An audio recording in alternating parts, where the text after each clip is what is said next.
Então nós iremos hoje meditar na segunda carta de Paulo aos Coríntios, capítulo de número 9. Eu vou ler do verso 1 até o verso de número 5. Eu gostaria que você hoje prestasse atenção. Hoje a mensagem vai ser um pouco maçante, mas se você está cansado, com sono, talvez o dia foi exaustivo de trabalho, levante, beba uma água, mas eu gostaria que você prestasse atenção, porque é um tema de muita relevância, principalmente para os nossos dias. Amém? Segunda carta de Paulo aos Coríntios, capítulo de número 9, eu vou ler do verso 1 até o verso de número 5. Você que também possa estar nos acompanhando, eu gostaria que você prestasse atenção. Por gentileza, nos dê aí um momento da sua atenção, que certamente essa palavra vai falar ao seu coração. Amém? Diz assim a palavra de Deus: ora, quanto à assistência a favor dos santos, é desnecessário escrever-vos, porque bem reconheço a vossa presteza, da qual me glorio junto aos macedônios, dizendo que a Caia está preparada desde o ano passado, e o vosso zelo tem estimulado a muitíssimos. Contudo, enviei os irmãos para que o nosso louvor a vosso respeito, nesse particular, não se desminta, a fim de que, como venho dizendo, estivesseis preparados, para que, caso algum dos macedônios forem comigo, e vos encontrarem desapercebidos, não fiquemos nós envergonhados, para não dizer vós, quanto a esta confiança. Portanto, julguei conveniente recomendar aos irmãos que me precedessem entre vós e preparassem de antemão a vossa dádiva já anunciada, para que esteja pronta como expressão de generosidade e não de avareza. Vamos orar ao nosso Deus para que Ele venha falar ao nosso coração e que essa palavra venha trazer resultados para a nossa vida e venha nos transformar para a glória do nosso Deus. Soberano Pai e amantíssimo Deus, mais uma vez iremos meditar na Tua santa e gloriosa palavra. Que essa palavra que tem o poder de transformar pessoas, vidas, para a glória do Senhor, venha também, meu Pai, alcançar lugar nas nossas vidas, para que venhamos ser, meu Pai, transformados e alcançados por essa palavra e produzir frutos para a glória do Teu santo nome, Pai. Que ela venha, meu Pai, transformar o nosso coração, o nosso pensamento, o nosso entendimento em favor, meu Pai, do Teu reino, para a glória do Senhor. Você que assim deseja, diga amém. Pode tomar o seu assento, por gentileza. Eu mencionei aqui no início que aqui o texto ele está trazendo um assunto que é muito pertinente para os nossos dias, porque antes de me tornar pregador, pastor, eu fui membro, eu fui ouvinte da palavra, e eu posso assegurar para você que o conteúdo aqui mencionado nesse capítulo, desse livro, ele está presente em praticamente 70% das pregações que acontecem em todas as igrejas. Em todas as igrejas que eu mandei, o que Paulo está falando aqui no capítulo 9 está presente. E eu estou sendo bem generoso em falar que é 70% das igrejas que eu congreguei ou ministrações que eu vi pela televisão. Porque o que Paulo está falando aqui é sobre plantar e colher. Ele está falando sobre oferta. E esse assunto de oferta, dízimo, é um assunto polêmico e verdadeiramente está presente em muitas das igrejas, e é algo que divide opiniões e traz ali uma discussão muito grande. E eu percebi que, sendo ouvinte da palavra e depois passei a ser estudioso, como eu me mantenho até hoje, eu posso assegurar para você que desse universo de 70% de pregações que são anunciadas dentro das igrejas, eu posso falar que 90% está sendo ensinada de uma forma errada. A ministração não está dentro da instrução bíblica. A visão que é passada, ela não é uma visão teocêntrica, mas é uma visão onde coloca o homem no centro, como a vontade do homem fosse prioridade. Nós estamos falando aqui nesse assunto que hoje divide opiniões e traz discussão muito grande, e não conseguimos chegar, vamos dizer, no princípio, no básico. A vontade de Deus não é alcançada, o objetivo de Deus com o ensinamento, ele não é alcançado, e isso é triste, porque o proveito que poderia trazer o ensinamento para o cristão, para o discípulo, ele não é alcançado. E aqui Paulo está falando de duas regiões que estão fazendo uma coleta para uma outra região. Eu gostaria que você prestasse atenção, principalmente nessa introdução, para que você compreendesse. Sabemos que a igreja de Deus, a igreja do Senhor Jesus, ela nasceu em Jerusalém. No livro de Atos, no capítulo 1, o Senhor Jesus dá as últimas instruções aos discípulos, e ele fala: não se ausenteis de Jerusalém, até serem do alto revestidos de poder. Então podemos falar que a igreja ela nasceu, a primeira comunidade cristã aconteceu ali em Jerusalém, foi o berço da igreja que o Senhor Jesus inaugurou, que ele venha a ser o fundamento, a pedra angular. Começou naquela localidade e com o propósito de alcançar todas as nações, porque o Senhor Jesus ele deu orientação aos discípulos que ide para o mundo pregar o evangelho a toda criatura. Então não tinha fronteiras para o evangelho. O evangelho deveria ser anunciado em todos os lugares, independente de qualquer pessoa. Só que houve uma relutância, uma resistência por parte dos apóstolos, dos discípulos. Houve ali uma oposição, aonde eles deveriam sair e anunciar a palavra de Deus, mas só que isto não aconteceu na prática. Eles começaram a se opor a anunciar a palavra de Deus a pessoas que aos olhos deles não seriam dignas de ser alcançadas pela graça. Ou seja, eles achavam que a graça de Deus, a salvação, deveria ficar entre as fronteiras de Israel. Não deveria ceder aquele povo que aos olhos deles não eram merecedores da graça de Deus. Então eles vão se opor em diversas vezes a levar o evangelho a outros lugares. E quem Deus se levanta como o homem que vai atravessar fronteiras e vai anunciar a palavra de Deus, a palavra de salvação para aqueles que eram discriminados, vai ser o apóstolo Paulo.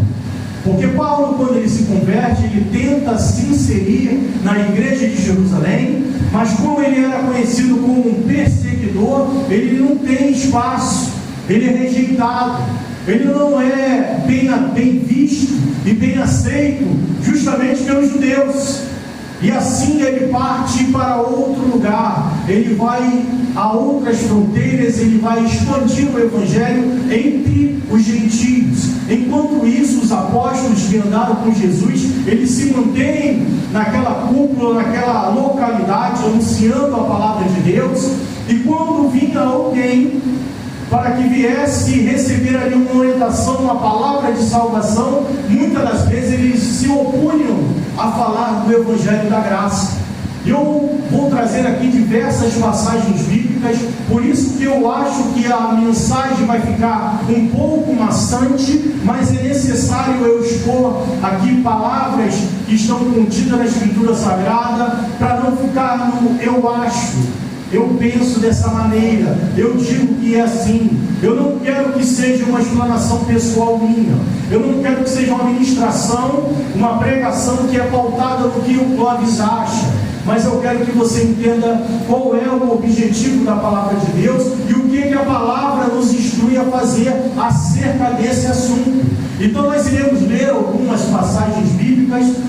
Eu sei que isso é um pouco enfadonho, um pouco maçante, mas é necessário para que a gente venha ter uma base na palavra de Deus. Primeiramente, eu gostaria de compartilhar um texto com você que se encontra no livro de Atos, capítulo de número 10, onde nós iremos ver Pedro, que é um dos apóstolos, sendo instruído por Deus a fazer o que ele não queria. Atos capítulo 10, abra comigo. Você que tiver dificuldade pode também acompanhar ali no telão ali. Atos capítulo 10. Olha o que diz a palavra de Deus. Morava em Cesareia um homem piedoso, de nome Cornélio, cinturão da corte chamada Itália, piedoso e temente a Deus com toda a sua casa, e fazia muitas esmolas ao povo, e de contínuo orava a Deus. Esse homem observou claramente durante uma visão, cerca da hora 9 do seu dia, um anjo de Deus que se aproximou dele e disse: Cornélio. Este, fixando nele os olhos e possuído de temor, perguntou: o que é, Senhor? E o anjo lhe disse: as tuas orações e as tuas esmolas subiram para a memória diante de Deus. Agora envia mensageiros a Jope e manda chamar Simão, que tem por sobrenome Pedro. E este está hospedado com Simão Curtidor, cuja residência está situada à beira-mar. Logo que se retirou o anjo que lhe falava, chamou 2 dos seus domésticos e um soldado piedoso, de que lhe estavam a seu serviço. E havendo-lhes contado tudo, enviou-lhes a Jope. Olha o que acontece. A palavra relata que um homem que era gentio, que ele não era judeu, que ele não era nem daquela região, ele era da Itália. Ele tinha diante de Deus um comportamento que Deus aprovava. E a palavra diz que ele dava esmola a quem? Aos pobres. E era um homem temente, reto diante de Deus. E no dia que ele estava orando a Deus, Deus envia um anjo com uma visão. Fala assim: eu quero que você vá até um local chamado Jope. Lá tem um homem chamado Simão, que Simão é quem? Pedro. E você vai falar que ele tem algumas palavras que você deve ouvir. Ou seja, Deus está falando para alguém que deveria ser pregado, que deveria ser ensinado a palavra de Deus. Eu vou ter que mandar você buscar aquele pregador, porque o pregador não vai vir até você. Porque pela vontade dele, ele não vai vir pregar a palavra para você. Você tem que mandar alguém lá, e eu vou falar com ele também para que ele vá, porque ele não vai ir até aí. Ele não vai pregar a palavra do Evangelho até você. Ele não vai ter boa vontade de se dispor e lhe pregar o Evangelho. Olha o que acontece, verso de número 9. No dia seguinte, indo eles de caminho, estando já perto da cidade, subiu Pedro ao eirado por volta da hora 6, a fim de orar. Estando com fome, quis comer, mas enquanto lhe preparavam a comida, sobreveio um êxtase. Então viu o céu aberto e descendo o objeto como se fosse um grande lençol, o qual era baixado à terra pelas 4 pontas, contendo toda sorte de quadrúpedes, répteis da terra e aves do céu. Ouvindo-se uma voz que lhe dizia a ele: levanta-te, Pedro, mata e come. Mas Pedro replicou: de modo nenhum, Senhor, porque jamais comi coisa alguma comum e imunda. Segunda vez a voz lhe falou: ao que Deus purificou não consideres comum. E sucedeu isto por 3 vezes, e logo aquele objeto foi recolhido ao céu. Versículo 17. Enquanto Pedro estava perplexo sobre qual seria o significado da visão, eis que os homens enviados da parte de Cornélio, tendo perguntado pela casa de Simão, pararam junto à porta, e chamando, indagavam se estava ali hospedado Simão, por sobrenome Pedro. Enquanto meditava Pedro acerca da visão, disse-lhe o Espírito: estão aí 2 homens que te procuram. Levanta-te, pois, desce e vai com eles, nada duvidando, porque eu os enviei. E descendo Pedro junto aos homens, lhe disse: aqui me tendes, sou eu, a quem buscai, e aqui viestes. Então disseram: o centurião Cornélio, homem reto e temente a Deus, e tendo bom testemunho de toda a nação judaica, foi instruído por um santo anjo para chamar-te à tua casa e ouvir as tuas palavras. Ali Deus manda Cornélio e chamar Pedro para que Pedro pregasse a palavra para ele. E enquanto isso, Deus está preparando o pregador, porque certamente Pedro iria se opor a fazer isso. e Deus desce um lençol onde havia animais que os judeus pela lei não poderiam consumir, que eram impuros, que era contra a lei judaica, e Deus fala assim: Pedro, mata e come. E por 3 vezes isso acontece, e Pedro fala assim: não, Senhor, não posso, porque eles são imundos, eles são impuros, eu não posso me misturar com isso. E Deus fala assim: não considere imundo aquilo que Deus criou. E o lençol sobe, Pedro fica meditando: o que seria isso? O que Deus quer falar com isso comigo? O que aconteceu aqui? Eu não estou entendendo. Enquanto isso, batem na porta e perguntam por Pedro, e Pedro, quando recebe: o que vocês querem? Um homem chamado Cornélio, que não é judeu, ele está chamando você para ir ter com eles. Ele quer ouvir as palavras que Deus tem através da sua vida para falar. E Pedro entende o que Deus falou com ele, que era para ele ir até aquele centurião e pregar a palavra de Deus. E ali começa a ter uma mudança de visão, porque quando Pedro fala: Deus, isso é imundo, é impuro, eu não posso me misturar com isso, é justamente o que acontecia quando o Senhor Jesus, ele se misturava com pessoas que eram consideradas como a escória da sociedade. Quando o Senhor Jesus, ele pregava em meio às prostitutas, os ladrões, os malfeitores, muita gente condenava ele e falava assim: ele não pode ser de Deus, porque verdadeiramente ele está no meio de pecadores, de vagabundos, de ladrões, de prostitutas, e certamente ele não é um homem santo, porque se ele fosse, ele não se envolvia com essa classe de pessoas. E aí Pedro, ele começa a ter uma visão diferenciada, e ele lembra dos ensinamentos de Jesus, e ele vai até a casa de Simão, de Cornélio, e ele pega a palavra, e quando chega lá já tem, vamos dizer assim, uma plateia pronta para ouvir. E ele tem o melhor ouvinte para anunciar a palavra de Deus, porque diz que todos estavam atentos ao que ele iria pregar. E Pedro, ele rompe ali um protocolo, e agora ele anuncia a palavra para aqueles que ele achava que não era digno de receber a palavra de Deus. Aí você vai me falar assim: pastor, o que isso tem a ver com o texto que nós acabamos de ler? É porque justamente Pedro era o representante da igreja de Jerusalém. Ele não tinha a missão, ele não tinha a visão de que ele deveria ascender as fronteiras e passar para outros lugares e anunciar a palavra de Deus para outros que ele achava que não era digno. Então, com isso, ele causou um racha, uma divisão. Ele apartou a igreja de uma forma preconceituosa, tanto que ele é repreendido lá no livro de Gálatas. Ele é repreendido por Paulo. Coloca para mim Gálatas 2, verso 11.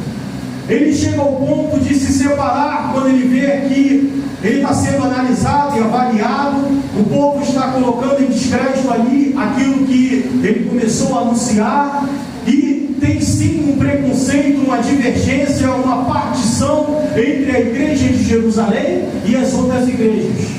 A igreja de Jerusalém se considerava a última igreja do pacote. Ali, vamos dizer assim, os crentes de ouro, ali a nata. Olha o que ele diz: quando porém Cefas, quem é Cefas? Pedro. Quando Cefas veio a Antioquia, resisti face a face. Ele está falando, quem está falando é Paulo, porque se tornara repreensível. À frente. Com efeito, antes de chegarem alguns da parte de Tiago, comia com os gentios. Quando, porém, chegaram, afastou-se e, por fim, veio apartar-se, temendo os da circuncisão. E também os demais judeus dissimularam com ele, a ponto de o próprio Barnabé ter deixado de levar pela dissimulação deles. Quando, porém, vi que não procediam corretamente, segundo a verdade do Evangelho, disse a Cefa na presença de todos: sendo tu judeu, vives como gentio e não como judeu, porque obriga os gentios a viverem como judeus. E aqui Paulo, ele é repreendido Pedro é repreendido por Paulo, justamente porque ele ficou à vontade no meio da igreja. Mas quando chegou os irmãos de Jerusalém, o que ele fez? Não tenho nada a ver com essa galera, eu não conheço eles, eu não tenho intimidade nenhuma com eles, e se apartou daqueles irmãos de outra igreja. Então, com isso, causou uma divergência, causou uma, vamos dizer assim, feito entre os crentes de Jerusalém e os crentes das demais localidades. E aqui, quando Paulo fala no capítulo 9, ele cita duas igrejas. Ele fala: os irmãos da Macedônia, quando vierem, vão passar aqui na Caia e vão pegar aqui as ofertas para levar aos irmãos de Jerusalém. Porque em Jerusalém tinha como imperador Cláudio, que trouxe perseguição à igreja. Os irmãos estavam perdendo suas propriedades, estavam sendo perseguidos, mortos, e muitos estavam passando necessidade. E Paulo, preocupado em socorrer aqueles irmãos que estavam passando situação difícil, ele convocou a igreja que estava espalhada pela Macedônia e pela Caia e falou: nossos irmãos de Jerusalém, aqueles que têm preconceito conosco, aqueles que acham que a gente não somos merecedores da graça, estão precisando de ajuda, e nós iremos ajudar. Por que eu estou falando isso? Para que você entenda o cenário, que Paulo está convocando aquela igreja para ajudar uma outra igreja que ele não tinha, vamos dizer, ligação. Eles não tinham, vamos dizer, uma química, mas pelo contrário, tinha um sentimento de repartição, de divisão com aquela igreja.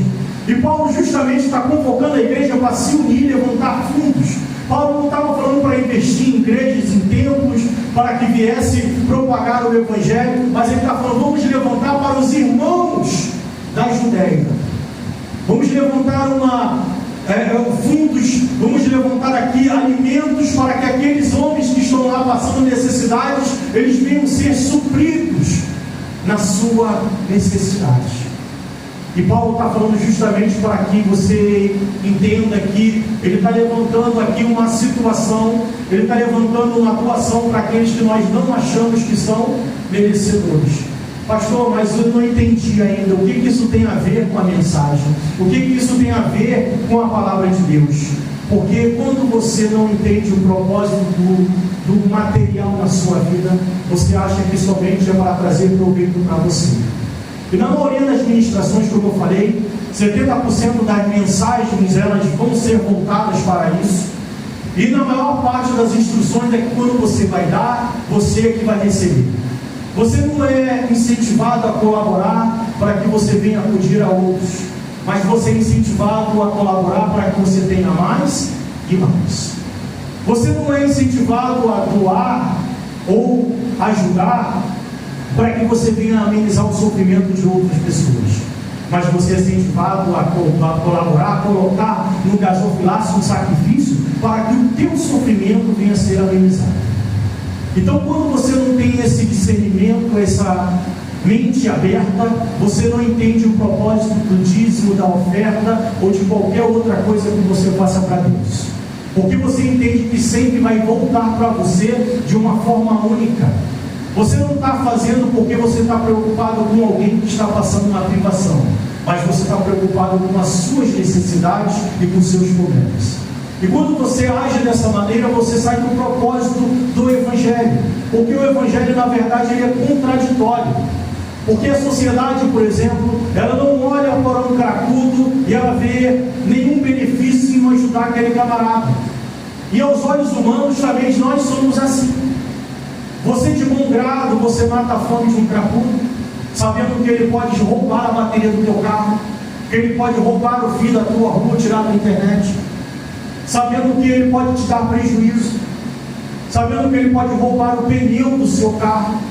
Você vai ajudar ele de bom grado?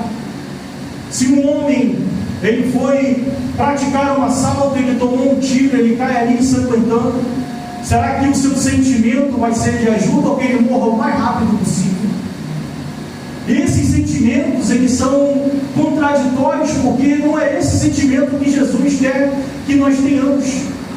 E quando eu venho colaborar, mas eu não entendo o propósito da oferta, não entendo o que Deus quer na minha vida, eu começo a tomar um sentimento e uma motivação contrária à palavra de Deus.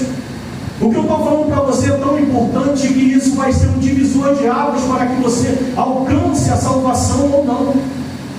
Pastor, mas o que isso tem a ver com salvação? Um texto que todos nós conhecemos. Em Mateus 25, quando fala do grande julgamento, o Senhor Jesus fala assim: eu tive fome e me deste de comer. Eu tive sede e me deste de beber.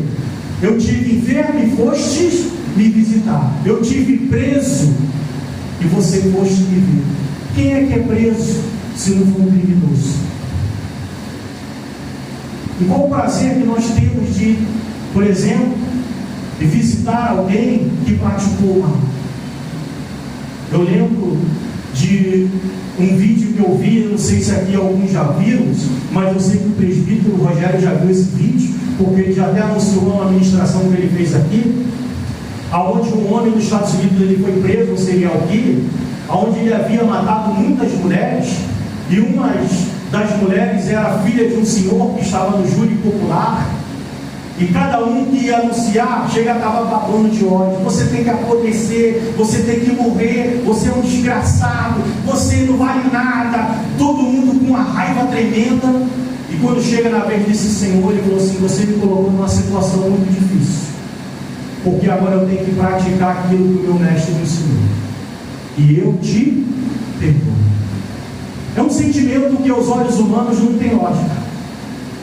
É algo que você nunca vai querer fazer, porque os nossos olhos não são merecedores, porque achamos que a graça não é disponível para esse tipo de pessoa, mas somente nós que somos merecedores. É a visão que Paulo tinha, e a visão muitas das vezes que o ser humano tem, porque ele não vai contribuir com alguém que ele não acha que merece, que não vai trazer retorno para a sociedade. Até porque quando nós olhamos em torno, em volta da nossa sociedade, que utilidade que nós temos com um traficante no nosso meio? Qual é a vantagem de ele estar andando no nosso meio? Que utilidade? Ou para que serve um ladrão? Uma prostituta? A não ser para destruir casamentos? Qual é a mulher que vai ficar satisfeita em chegar num lugar onde tem mulheres seminuas e você está ali com o seu marido, ele está favorecendo aquela pessoa, trazendo alguma coisa que possa amenizar o sofrimento daquela pessoa? São situações onde você começa a refletir e você vê que verdadeiramente o amor de Deus é diferente do que nós pensamos. Porque quando Ele fala para nós amarmos os nossos inimigos, verdadeiramente é isso que eu estou te falando. É você receber a bondade a quem não merece. Porque Ele fala que se você amar aqueles que amam vocês, Ele falou assim: isso aí todo mundo faz. Porque verdadeiramente o traficante, ele ama a mãe dele, ele quer bem ao seu irmão, ele não gosta da gente, mas o que são deles, eles fazem o bem. Mas só que Jesus, ele fala assim: não, mas eu não quero que vocês façam isso. Eu quero que vocês amem aquele que vos odeia. Eu quero que vocês favoreçam aquele que lhe fazem mal. E isso que é difícil. O difícil é você dar um prato de comida àquela pessoa que você tem a certeza de que ela pratica o mal quando ela sai dali.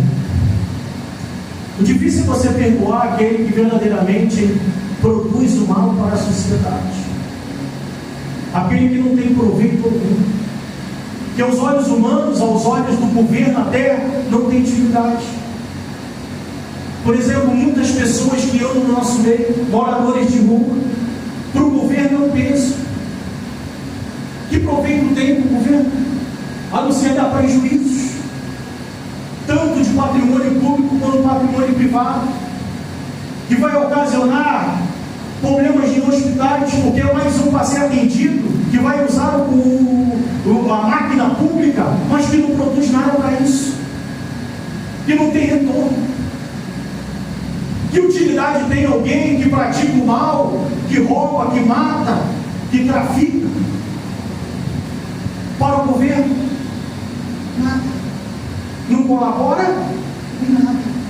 Não contrata ninguém, não produz impostos, não traz renda, não paga nada. Então, os olhos humanos, os olhos até do governo, ao ponto do governo, são pessoas que seriam dispensáveis. E se morressem, fariam o quê? Um favor. Mas aos olhos de Deus, são preciosas. E por isso que Deus fala para Pedro: Pedro, não diga que é imundo aquilo que Deus criou. E quando Paulo ele dá essa ordem para essa igreja,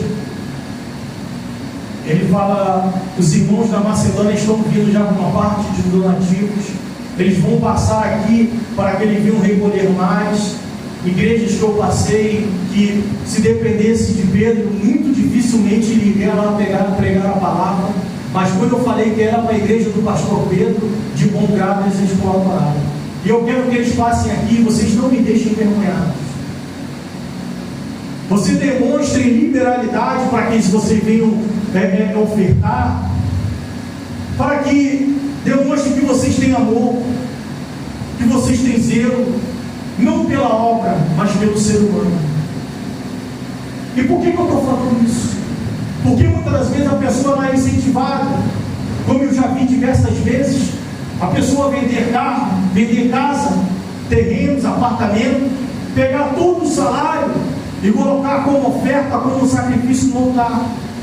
Mas ela não está visando e ela não é também impulsionada a fazer isso para o benefício de alguém, mas é benefício dela mesmo.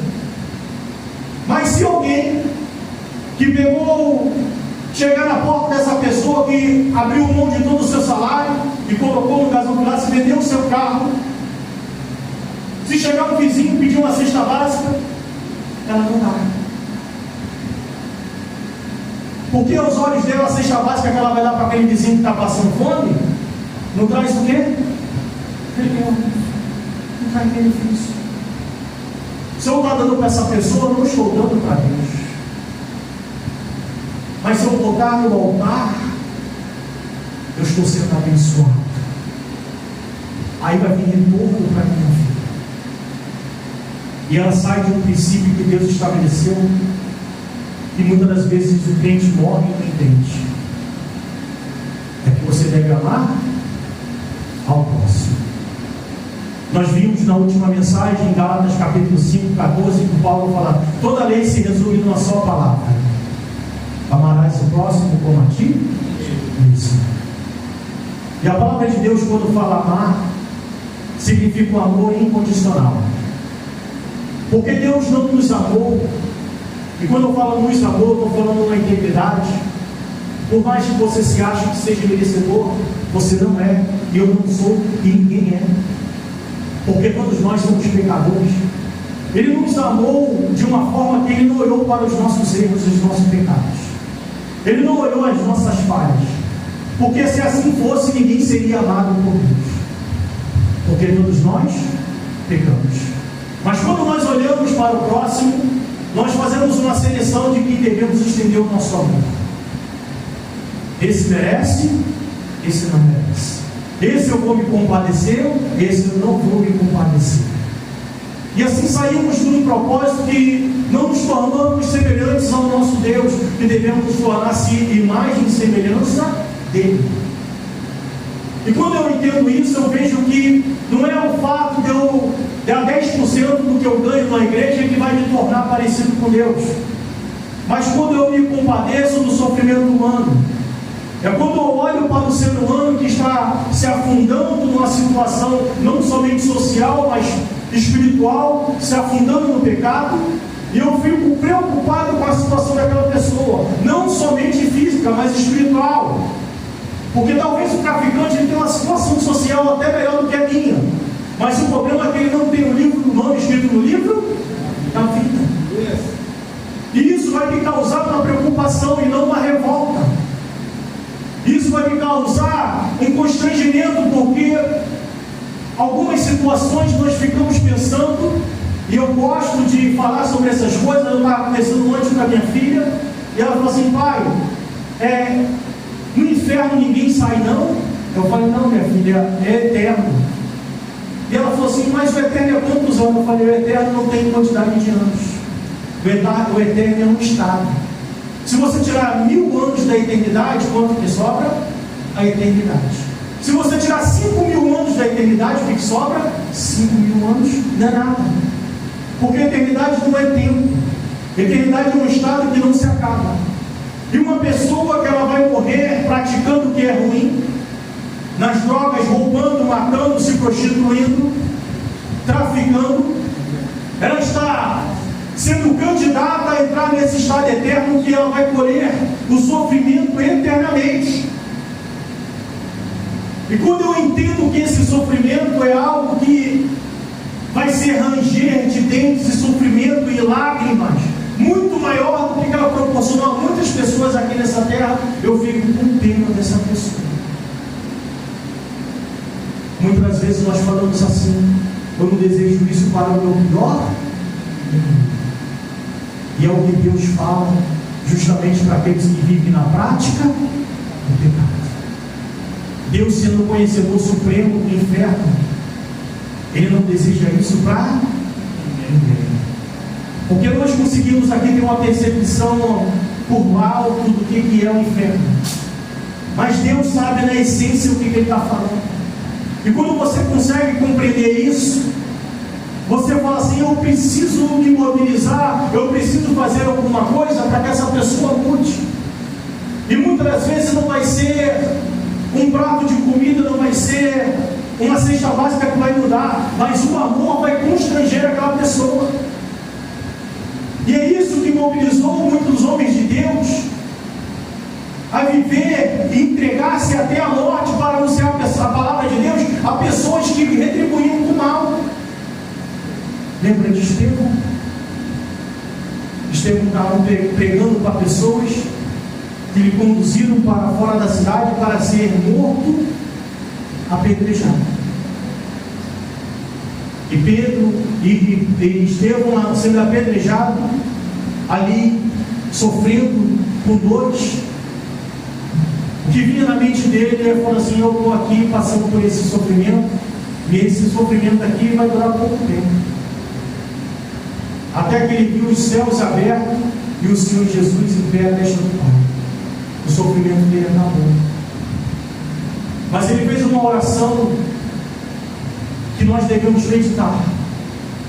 Ele falou assim: Pai, não nos imputes este pecado. Porque eu estou sofrendo aqui com dor, mas daqui a pouco eu estou no reino agora. E esses 5 morrerem agora, o sofrimento que eu estou passando, eles vão passar eternamente, não é por alguns minutos. E quando nós entendemos isso, nós tentamos nos mobilizar e ser instrumento de Deus, não somente para matar a fome de alguma pessoa, mas para que a pessoa se sinta amada e de alguma forma impactada com essa ação para ela sair daquela posição e mudar de vida. E Paulo, ele estava quebrando fronteiras quando está fazendo isso. Porque você imagina esse povo que tinha um preconceito com os gentios, com os irmãos de outro lugar, aí daqui a pouco chega o recurso matando a fome deles. Você imagina a vergonha que eles ficaram. Você imagina o pastor Pedro recebendo donativos para aquela igreja que estava sendo perseguida, e ele mesmo era um homem preconceituoso, falando: onde veio isso? Daqueles camaradas que você se recusou a pregar. Aonde o teu mestre te ensinou que você deve amar a todos. Você imagina a vergonha. Aonde aqueles que deveriam ser percussor, que deveriam ensinar os primórdios, eles são ensinados por aqueles que deveriam ensinar. Ou seja, o donativo não veio de forma contrária, mas aqueles homens que eram escolha da sociedade, os olhos dos discípulos, dos apóstolos que estavam em Jerusalém, é que foram um instrumento de socorro. Aqueles homens que eram abandonados, que eram, vamos dizer, indignos da graça aos olhos dos apóstolos, é que foram a mão de Deus para socorrer.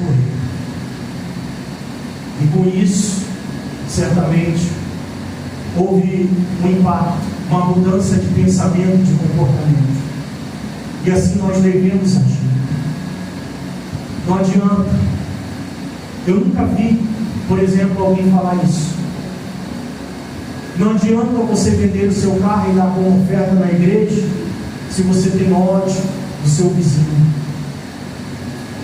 Não adianta você fazer ato de caridade na igreja Se alguém te pede uma comida, um salgado na rua, e você se faz de mercador, faz ouvido de mercador.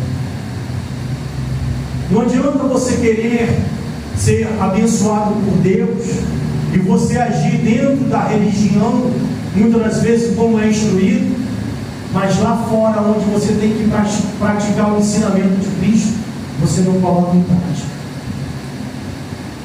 Isso não tem resultado.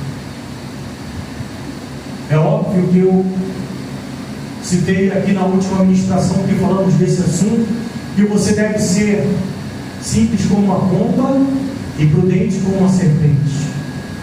Você não pode ser enganado e ser como o Silvio Santos distribuindo quem quer dinheiro. Não é isso que eu estou falando. Mas você não deve fechar os olhos a quem verdadeiramente está necessitado. Eu não estou falando para você ser o salvador da pátria, mas você não se desviar daquele que está precisando de socorro. Para você não fugir da situação, como aconteceu na parábola do bom samaritano, onde o homem viu alguém necessitado e se fingiu de cego. É o que nós não devemos fazer. É como devemos agir. E é muito fácil eu ter o reino de Deus como uma casa de aposta. E é comum na nossa sociedade acontecer isso. É porque eu estava vendo uma pesquisa, diz que o faturamento dessas casas que acontece hoje aumentou 8 vezes nesse ano. Ou seja, esses jogos que tem em torno de futebol e outras formas de jogos de azar, ela acontece muito nos nossos dias. E a pessoa ela é induzida a apostar de que forma? Que ela vai colocar um valor e vai receber muito mais. E muitas das vezes esse ato ou essa forma de agir acontece aonde? Dentro da igreja. Você vai colocar e você vai receber 10 vezes, 100 vezes e 1000 vezes mais. E não é esse sentimento como tem um jogador que aposta num time ou lá num aplicativo desse de jogo de azar que Deus quer que você tenha. Mas Ele quer que você tenha um sentimento de amor, um sentimento que vai transformar a vida de outras pessoas, que vai impactar. Ele não quer que você venha colaborar visando somente a transformação da sua vida, mas Ele quer que você venha ser impulsionado a fazer alguma coisa para Deus com o objetivo de transformar a vida de outras pessoas. E quando você não está nessa visão, mas a sua visão é egoísta, a sua visão é voltada somente para retorno para si, você ainda não entrou na visão do Senhor Jesus. Um texto que muita gente usa, mas não compreende, é que quando Pedro fala assim: Senhor, nós abandonamos a nossa casa, o nosso emprego, a nossa família por amor de Ti, para anunciar o Evangelho, o que nós iremos receber? O Senhor Jesus fala: nesse tempo, 100 vezes mais em casa, em terreno, em família, e lá na eternidade o reino vindouro. Muita gente fala assim: está vendo? Olha o que você vai ganhar. Agora eu te pergunto, então a palavra de Deus é mentirosa, porque Pedro morreu com a imobiliária? Ele morreu com loteamento? Não. O que o Senhor Jesus quis dizer com aquilo? Pedro, eu vou te usar de uma forma que onde você vai chegar, você vai ser um cara tão bem querido, você vai ser um instrumento de Deus tão bom, que você vai ter irmãos e irmãs e casa com as portas abertas para te receber. Aleluia! Você não vai sentir falta de nada, porque sempre vai ter alguém que vai te receber de bom grado, porque você é um nome de Deus. Mas se eu não entender dessa forma, eu levo para o lado material e eu entendo que a recompensa é somente para o meu bel prazer. E não é dessa forma que Deus quer que você venha agora. Ele não quer que você venha agir desta maneira. Então abra o seu entendimento e compreenda que Deus quer que você tenha uma vida abastada, Ele quer que você tenha uma vida próspera. E eu posso falar que toda a humanidade tem esse mesmo desejo que você. A diferença é o que Deus ganha com isso. Tem muita gente que alcança patamares elevados e fortuna extraordinária, mas para Deus não produz nada. O que ela faz em favor do ser humano é zero. O que Deus ganha com isso? Nada. Verso de número 6. Vamos voltar para a segunda carta de Paulo aos Coríntios, capítulo 9, número 6. Isto afirmo: aquele que semeia pouco, pouco também ceifará. E o que semeia com fartura, com abundância também ceifará. Cada um contribua segundo tiver proposto no coração, não com tristeza ou com necessidade, porque Deus ama a quem dá com alegria. Deus pode fazer-vos abundar em toda graça, a fim de que, tendo sempre em tudo ampla suficiência, superabundeis em toda boa obra, como está escrito: distribuiu, deu na igreja, a sua justiça permanece para sempre. Ninguém está acompanhando, né? Deus pobres. Distribuiu, deu aos pobres, a sua justiça permanece para sempre. Ora, aquele que dá semente ao que semeia, e pão para alimento, também suprirá e aumentará a vossa sementeira, e multiplicará os frutos da vossa justiça, enriquecendo-vos em tudo, para toda generosidade, a qual que por nossa internet sejam tributadas graças a Deus, porque o serviço dessa assistência não só supre a necessidade dos santos, mas também redunda em muitas graças a Deus, visto como na prova desta administração glorificam a Deus pela obediência da vossa confissão quanto ao Evangelho de Cristo, e pela liberalidade com que contribuís para eles e para todos, enquanto oram eles a vosso favor com grande afeto, em virtude da superabundante graça de Deus que há em vós, graças a Deus pelo seu dom inefável. E aqui é a lei da semeadura, né? Aqui Paulo diz que aquele que semeia, ele vai colher. Aquele que semeia pouco, colhe pouco. E aquele que dá pouco também vai ter pouco. E verdadeiramente isso acontece. Muitas das vezes eu já passei por algumas experiências, só que eu gosto de ver a palavra de Deus como uma experiência. Algumas vezes a minha esposa já me chamou de otário. Não vejo. Por quê? Porque verdadeiramente algumas situações você é visto dessa maneira. Porque você vai ajudar os olhos humanos a quem o quê? Não merece. E algumas das vezes eu sou criticado, e acontece isso até às vezes no casamento. Aí eu pergunto para minha esposa: está faltando alguma coisa? Não. Você tem algum desejo que não é atendido por Deus? Ela não. A gente consegue desfrutar de coisas que muitas das vezes o ser humano não consegue? Ela sim. Então está reclamando de quê? Porque os olhos humanos, você quer selecionar onde você vai investir os seus recursos, e você no final não semeia. Porque você acha que isso é válido num campo ou no outro, que vai ter retorno. E quando você faz de acordo com a palavra de Deus, que você semeia verdadeiramente naquilo que Deus quer, Ele supre as suas necessidades.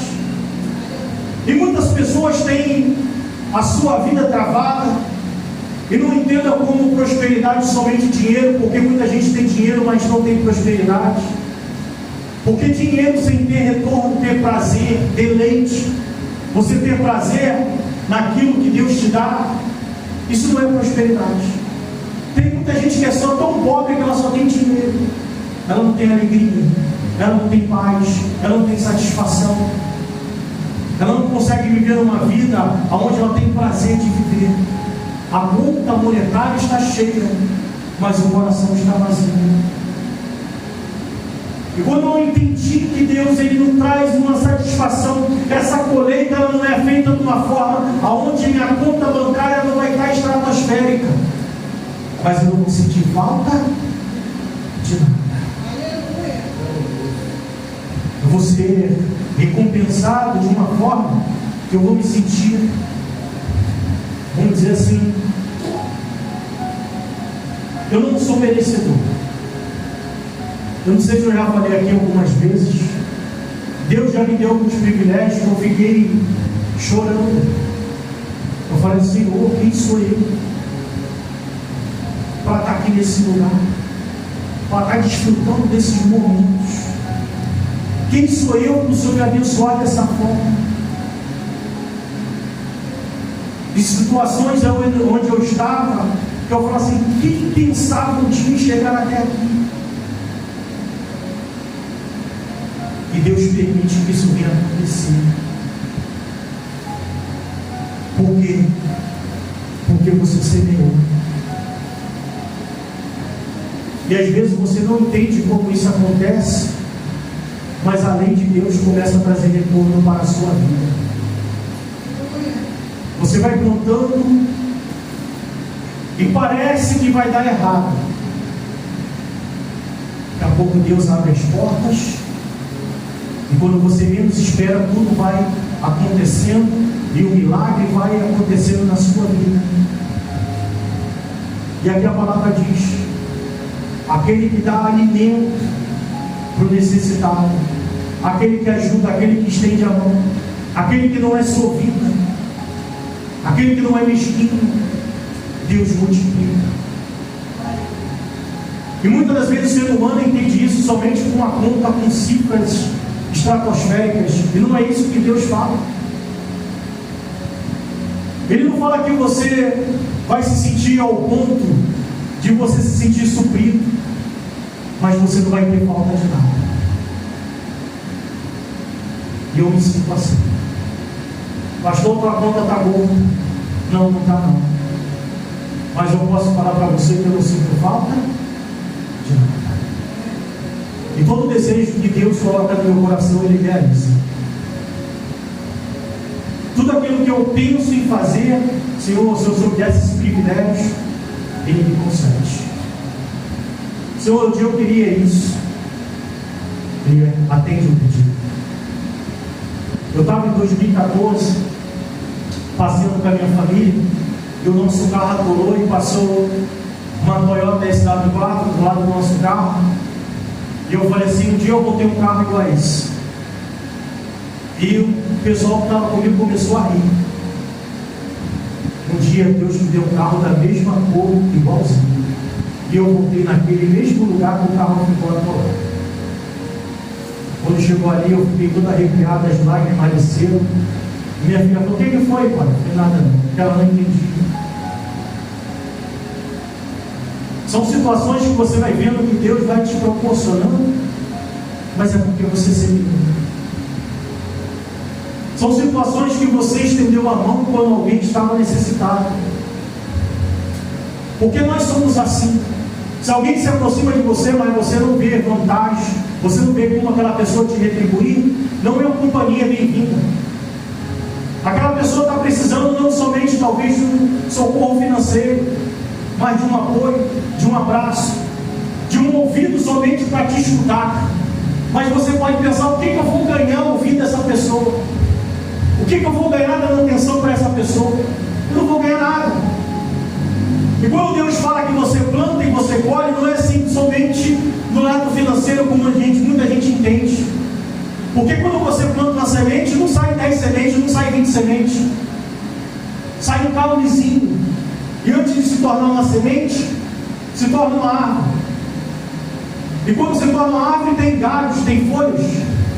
Então, antes de brotar a semente, há um processo onde vai ter muito retorno, para depois vir a semente, o fruto e, consequentemente, a semente. O problema é que queremos lançar a semente e ter novamente a semente. E não é assim que funciona. Muitas das vezes uma pessoa está querendo que você somente ore por ela, que você dê atenção, que você seja um longo amigo. Mas aos olhos humanos e que eles ensinaram nas igrejas, é que você vai perder tempo.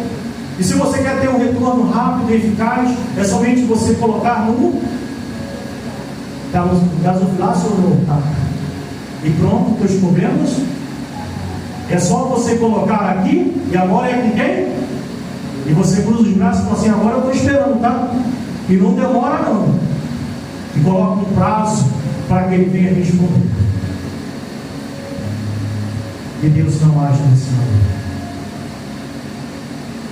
E quando você começa a entender que você agiu corretamente, você tendo amor pelas pessoas, você dando ouvidos, você colocando o teu coração em favor de outras pessoas, Deus, Ele te dá mais e mais. Ele vai transformando a sua vida. Ele vai te transformando. E você entende que isso é um ciclo. E quanto mais você é útil na vida de outras pessoas, eu não estou falando somente em finanças, mas naquilo que você pode ajudar de alguma outra forma.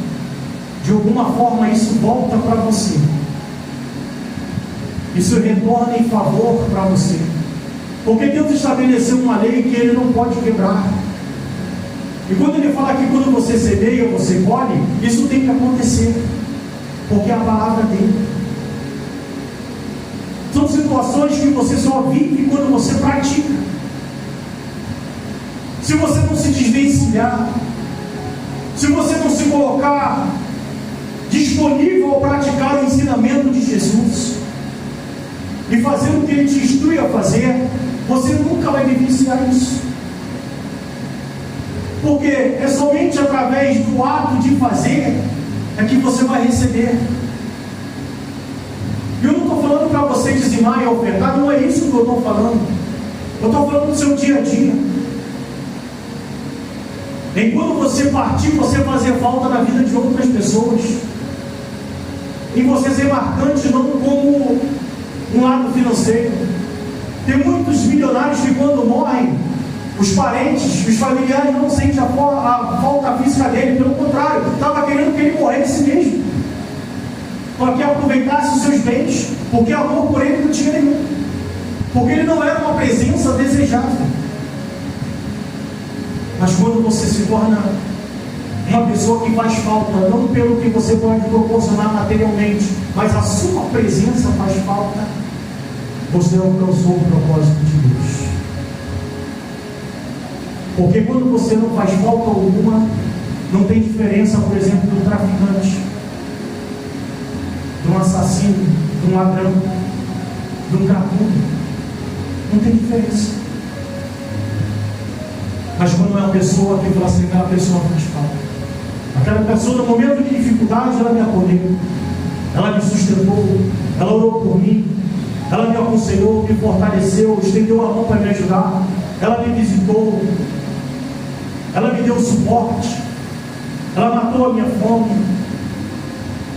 Você alcançou o propósito de Deus. Você vê que no capítulo 25 de Mateus, o Senhor Jesus fala assim: vinde para o reino que é preparado, vocês que não adulteraram, vocês que não roubaram, vocês que não mataram. Ele não falou isso. Vinde, bendito do meu Pai, porque eu tive fome e me deste de comer, eu tive sede e me deste de beber, eu tive enfermo e foste me visitar. Aí te pergunto: Senhor, quando é que nós fizemos isso? Nunca fizemos isso pelo Senhor, porque nunca te vimos assim. Ele falou: quando vocês fizeram aqueles pequeninos, a mim mesmo fizeste. Eles não tiveram a porta do reino de Deus aberta porque eles deixaram de praticar o mal, mas eles tiveram a porta do reino de Deus aberta porque eles praticaram o bem. E é isso que nós devemos fazer, de uma forma consciente e com muita prudência, para não se tornarmos presas na mão de aproveitadores, porque no nosso meio hoje, nos nossos dias, tem muito Como eu falo, tem que ser prudente. Como? Você nunca pega uma serpente de surpresa. Ela sempre está astuta, mas faça o bem. Seja um instrumento na mão de Deus para acolher outras pessoas. Seja uma ferramenta para que você venha verdadeiramente fazer falta. E eu não estou falando financeiramente. Talvez até financeiramente você vai ser um instrumento. Mas eu estou falando em todos os sentidos. E eu duvido que você não vai ver uma vida próspera acontecer contigo. Volto a falar, eu não estou falando de retorno financeiro. Eu estou falando em prazer de viver. Tudo isso que eu contei para você não foi com a conta bancária que aconteceu astronômica. Pelo contrário, muitas das vezes eu estava numa situação e falei assim: o que eu estou fazendo aqui? Uma das vezes eu estava com minhas filhas passeando e eu falei assim: aquela moça ali, ela é aquela apresentadora da Record. A gente estava no passeio e eu estava me sentindo ali, né? No meio daquela galera. Falei: quem sou eu? Eu estou aqui, Deus permitiu, glória a Deus, lugar paradisíaco. Aí falou: pai, não é não. Eu falei: é não. Eu falei: quem cara é Deus, jogador do Fluminense. Não é? Eu falei: é. Aí quando chegamos lá no hotel de noite, a gente estava lá, aí eu entrei no Instagram daquela pessoa, aí ela estava lá, postou uma foto no mesmo lugar que a gente estava. Eu falei: não falei que era? Ela falou: meu Deus, que maravilha. Eu falei: pois é. Olha o que Deus permite a gente viver. Mês passado, aniversário da minha filha, nós estávamos lá no local, no restaurante. Falou para ele: é o fulano, um cantor muito famoso, do lado da nossa mesa. Para eles assim é coisa comum. Mas Deus nos permitiu ter condições de pagar para naquele lugar. Eu falei: vai lá, filha, fala com ele. Ela: não, estou com vergonha. São situações que Deus vai permitir você viver. A minha conta bancária não se compara com a daquele cantor. Mas ele estava desfrutando da mesma coisa que ele estava. E é isso que Deus faz conosco. Quando você entende que Ele não quer que você seja privado de coisas boas, mas Ele não quer que você venha viver isso sozinho. Ele quer que você tenha esse prazer, mas que você venha compartilhar com outras pessoas. Senão não tem lógica, não tem utilidade. Para Deus não tem vantagem alguma. Ele pode te dar o mundo inteiro, mas o que você vai fazer com o que Ele vai te dar? Que benefício você vai produzir com isso? A vida de quem você vai ajudar? Ele pode te dar uma capacidade intelectual, carisma, dons e outras coisas, sem ser recursos materiais. Mas que benefício você vai levar para a vida de outras pessoas com isso que Deus te deu? Porque muitas das vezes a pessoa recebe algo de Deus e ela usa somente para si. Não favorece os outros. E não é isso que o Senhor quer para nossas vidas. Então entenda que você não foi chamado por Deus somente para você ser um religioso, para colaborar com parte da sua finança no local que você escolheu. Mas Ele te chamou para que você venha abençoar vidas, para que você seja um instrumento para amenizar o sofrimento de outras pessoas. Amém? Quem entendeu? Fique de pé então, por gentileza.